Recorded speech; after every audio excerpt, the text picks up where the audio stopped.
The three styles of teaching that I employ in a multiple intelligence classroom are teacher-centered, student-centered, and inquiry-based learning. Each of these styles creates a dynamic learning opportunity.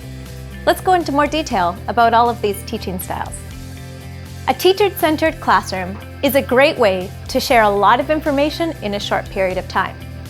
Traditionally, this approach is a one-way communication model, and it also limits the multiple intelligences to one or two at a time. For example, if a teacher is talking or writing on the board, they're using a linguistic intelligence. If a class takes a field trip, they're experiencing a naturalist and a kinesthetic intelligence. If a teacher plays a video, the students are experiencing a visual intelligence. Students need the opportunity to respond and react to lessons. A teacher-centered approach allows for whole class engagement and continuous feedback between the teacher and the students, also known as the Socratic method. Using activities such as labs, think, pair, share, tableaus is a great opportunity for students to have time to respond and react during a lesson. For example, in a teacher-centered MI lesson on fractions, a teacher pauses after an explanation of the difference between half and third and asks students to provide a nature smart example. For visual or logic smart students, a teacher creates a number line on the board. Students choose a card from a pile and place the fraction in sequence from largest fraction to smallest. In this way, MI theory gives a teacher-centered classroom a new spin, helping students to become active participants in their learning. A teacher-centered MI approach is about providing opportunities to explore the 8 intelligences at different times and through different contexts. The class works as a whole, but helps each other to have a more concrete understanding of the topics. Learning through the multiple intelligences in this way helps to create significant cognitive abilities while simultaneously developing social skills. A student-centered approach allows students to express their understanding of a topic through an intelligence of their choosing.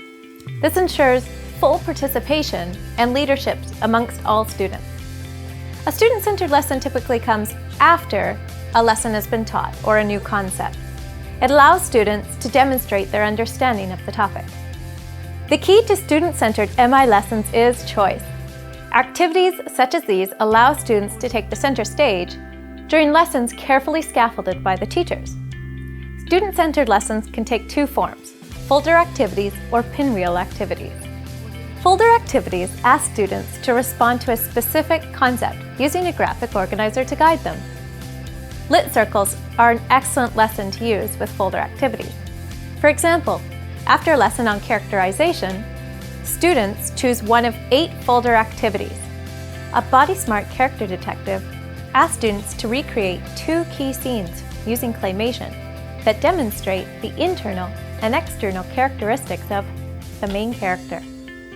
Pinwheel activities are student-centered and hands-on. They are quick to plan and focus on a topic of the teacher's choosing. For example, in a science class, students demonstrate their understanding of volcanoes. A Word Smart student writes a newspaper article about a recent explosion. A Body Smart student designs a cinder cone volcano and simulates an eruption. A Logic Smart student uses Google Earth to research and document active volcanoes in North America. For more information on planning student-centered lessons for folder or pinwheel activities, check out my book, Multiple Intelligences in the Everyday Classroom. The last style of teaching is known as inquiry-based lessons. This type of lesson combines the elements of both the teacher and the student-centered lesson. They are also known as station activities. Inquiry-based lessons are ideal for extending and reinforcing key ideas and concepts. They can come in the form of short-term activities or long-term projects that culminate in a museum tour hosted by students. The inquiry-based approach allows students to work independently or in small groups. Students are given materials and a common learning objective for each assignment, much like student-centered activities.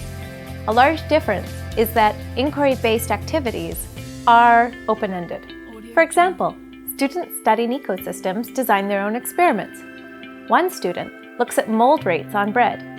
Another student looks at the anatomy and cell structure of different types of leaves.